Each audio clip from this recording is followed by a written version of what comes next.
Hi, everyone. I'm Alexandra Uresta, and this is Career Switch Podcast.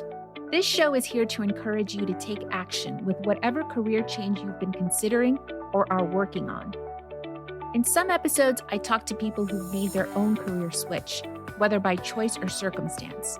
They share the good, the bad, and the truth about their journey, including what worked for them and what didn't. In other episodes, I speak with experts who offer their best career advice on issues that can come up during the process of making a career change. After all, it takes guts to switch things up, and it's not easy.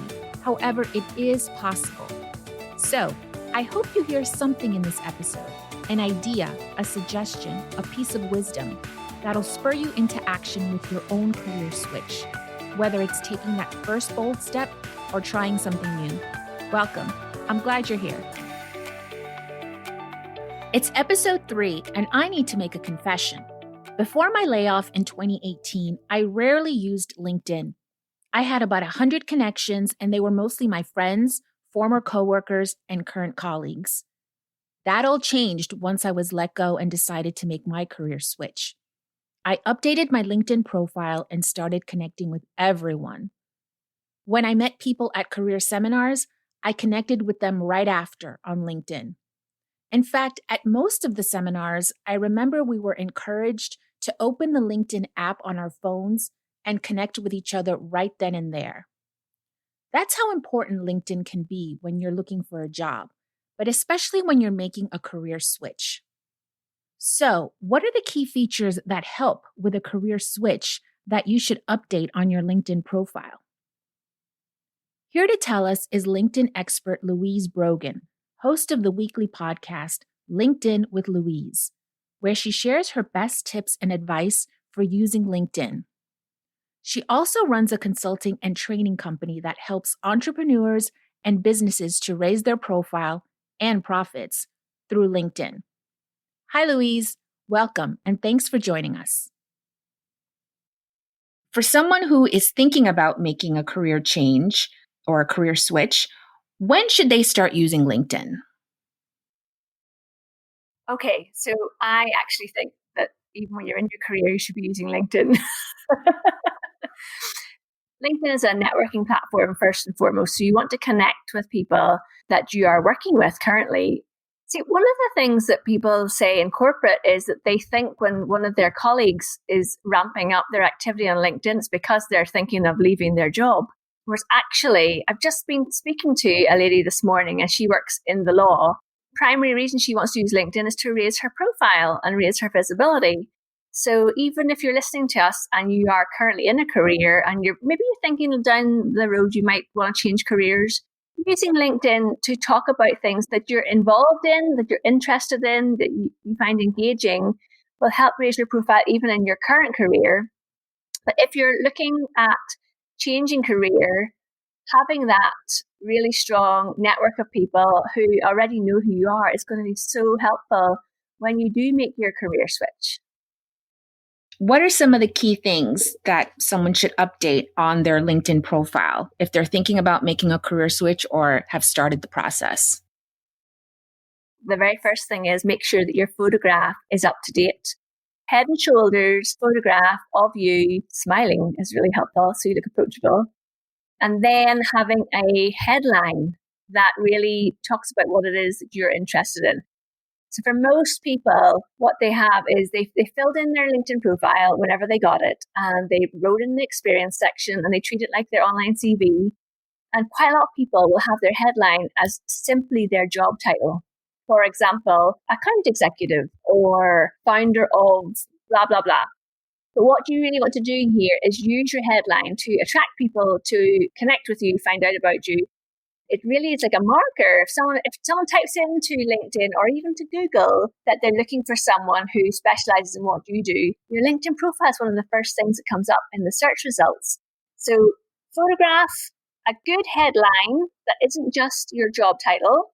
As an example, so if you were, let's just go with the legal angle. So instead of saying financial lawyer, it could be financial lawyer based in New York City, specializing in whatever. You can see how that makes you stand out above someone who just has lawyer as their headline. Then you want to look at your about section, which is a summary of what it is that you do, who you work with, and you can add a little bit of personality in here. So, if you love to go out at the weekends and run marathons, have that in the section. So when someone connects with you, they have a conversation piece that they can talk to you about. Underneath that, you do have your actual experience section. And if you are in a career and you're staying within corporate careers, you want to make sure that you highlight all the top skills and experience you have in the experience section. And then below that, having your skills in there as well. One of the things I noticed quite a few people doing, Lysandra, is they don't have their skills up to date. So they might have created their account 5 years ago and added in lots of skills about the job that they did then, and they've never gone in and updated it. So they might be getting fined for things like Microsoft Office skills or presentation skills. That was part of the role that they did 5 years ago, but it's nothing to do with what they do now. So you need to go in and update that section so that you're being fined for the skills that you currently want to showcase. And then the recommendation section underneath that, which is really powerful. If you can get people who've worked with you across projects, maybe your team lead, somebody you worked with in a client's company to give you a recommendation, that's a really powerful testament for your LinkedIn profile. Do you think the recommendations you ask people to write should be broader instead of focused on what you currently do? That's such a good question. Yes, if you're planning to move out of your industry and switch your career, then maybe you're looking for recommendations about how professional you are and how you show up and you're consistent in your delivery of your work and you're reliable, as opposed to Louise is really, really good at delivering software programs for nurses, which is what I did before. It's better for me to have a recommendation that says that I'm professional, that I deliver what I say I'm going to deliver, etc., etc. So when you ask for somebody for a recommendation, you can tailor that request to say, would you mind writing a recommendation about my work in general or how I show up at work in general? And when someone sends you the recommendation, you actually can go back to them and say, would you mind not mentioning that specific program about MS-DOS that I don't do anymore? Could we just take that out? The only thing, for someone to actually write you a recommendation is quite a big step. So going back to them and asking them to change it, they might not be too keen on that.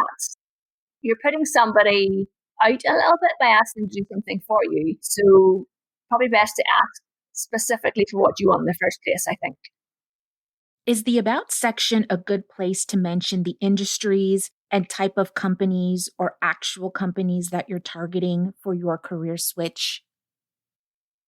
So if you're actively looking for a new role, one of the things LinkedIn have at the top on your profile is you can click a button that says you're open to work, and it puts a green ring around your profile photograph that literally says open to work. If you are looking to move into the accountancy field or into specialist forensics or whatever it is, you could put that in your headline. So you could say, financial lawyer working based in New York City looking to move into whatever it is you're looking to move into. And then, yes, why not put that in your about section? Because it's your activity on LinkedIn that makes someone see your name in your headline. The headline is what attracts them to go and click onto your profile. And then in your profile, it's the about section that really makes them take notice of what it is that you're trying to do. So if you are very keen to move into a particular area, yes, I would have that in my about section. So in the headline, you could mention where you live specifically. Yes, so the only reason I would put my location in my headline is if I wanted to be building a network in that area. In the US, if you're currently based in New York City, but you're open to job offers across the country, then I would not have any location in my headline. But if you wanted to stay in the New York City area, then I would have that in my headline. LinkedIn regularly adds new features. Which ones can especially help with a career switch? In 2020, they added so many new features. One of my favorite ones is the featured section in your profile. And that is really where you can highlight or showcase your top things that you want to be known for. So if you've written a blog post, if you have a podcast, if you have appeared on stage somewhere, if you have spoken at an event, at an industry event, put those into your featured section. It's wonderful. If you're scrolling down someone's profile, it's like a big block of color across their profile. And they can click on whatever you've got in there to see more about you and to see that you are the expert in the area that you say you are. Because we can all say that we do something, but if you've actually got the articles or the video or the images in your profile, then it gives you more credibility. Lots of other things that came out last year. There are features such as events. So you could host a webinar. You might go to your own company and say, I want to be really establishing myself in this area of our industry. And, how do you feel about me hosting a webinar on behalf of the company or something? So there's lots and lots of ways you can really raise your profile that can get you noticed by people within your industry, whether you are wanting to build the career that you have or whether you want to make a switch in your career. What if there's a particular company you're interested in? How can following it help you get noticed?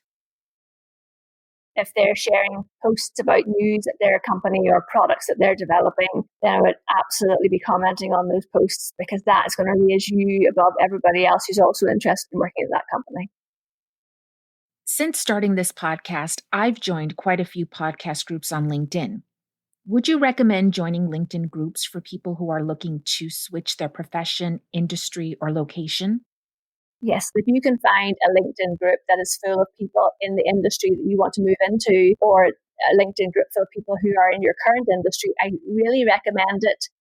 The tips I would have for that are to go in there and ask and answer questions from the other people in the group. It's not about going in and just highlighting yourself. It's about networking and building a community around, or in your example, around podcasting. So it's not that you're going to go in and say each week, here's my new episode. It's going to be more about having conversations around the whole podcasting industry, maybe sharing events that are going on or best practice tips that you have learned from somebody else. So that would be a really good use of groups. There are so many groups that are enormous, and I think those would be quite challenging to really make good use of. I'm in quite a few groups, but the ones that I really spend any time in, there's only 3 or 4 of them, and I find them really beneficial. I have my own group for my podcast, about 70 people in it. Tell us about your podcast. I host a weekly podcast called LinkedIn with Louise, and I share tips and advice on how to use LinkedIn. It's as much about raising your profile online and mixed in with, here are some of the features and functionalities of LinkedIn, along with the small business owner who wants to raise their profile and win business on LinkedIn. The key to LinkedIn is treating it as if it is an online version of your industry conference. So imagine you and I went to an industry conference together and we walked in the door, and we might decide to go and see some speakers. So we decide where we're going. So that's you going in and reading some articles on LinkedIn. You might then take a break and go for coffee, and you're standing in the line for coffee, and you meet somebody and you introduce yourself and say why you're there and what are they doing there, and you ask them about themselves. That is your connection requests. I honestly think you should always send a message to say why you're connecting with somebody. You would never meet somebody at a conference and immediately try to sell them your product or service. So don't do it on LinkedIn. And keep in touch with people. So after the conference, after you've connected with people, keeping in touch, commenting and engaging on each other's stuff, and really building a network that turns out to be of value to you and that you enjoy interacting and engaging with. Honestly, it's about engaging with people. Most people just scroll through the feed and never interact with anything. Actually, if you take time to build a network of people that you're interested in, you'll see content that makes you want to react or engage with it. And you build those relationships and networks with people as a result. So that is really the best way to use it, I think. What if someone is hesitant to use LinkedIn? I know someone who is looking for work, but is turned off to using LinkedIn. She doesn't like that strangers ask to connect with her, and she's gotten spam from her connections. What is your advice?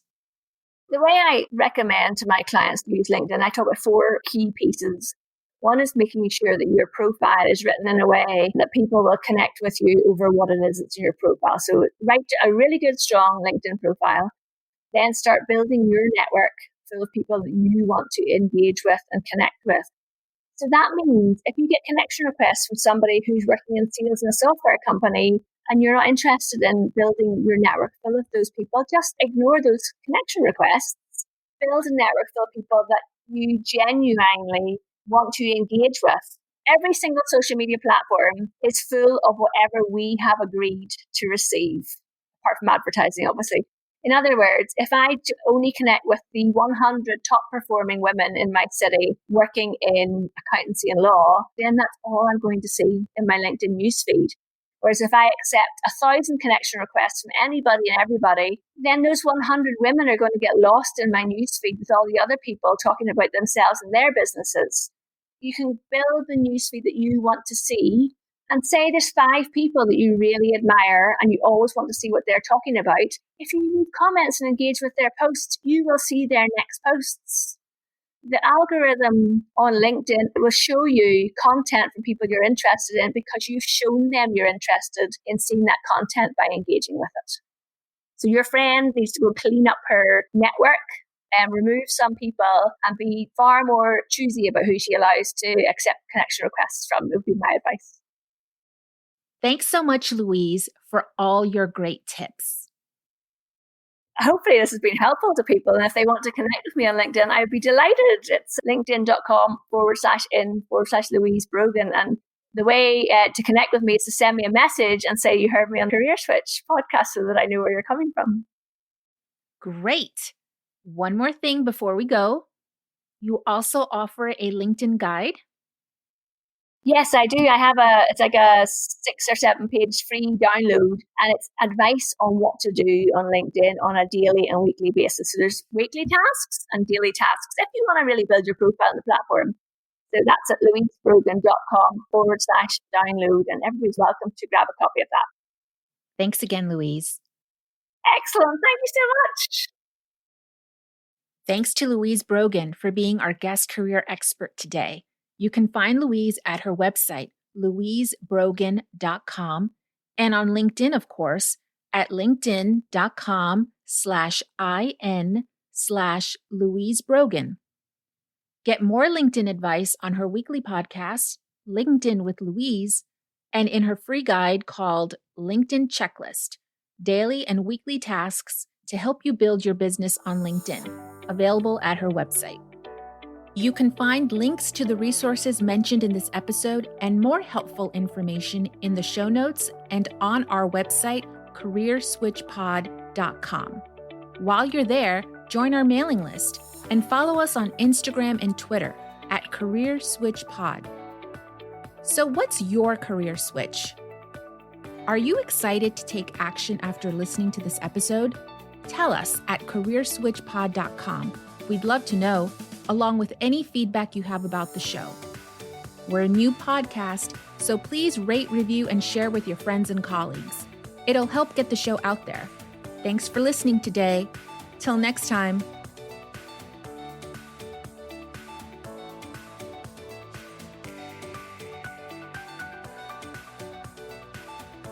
The music heard on this podcast is by TimMoor from Pixabay.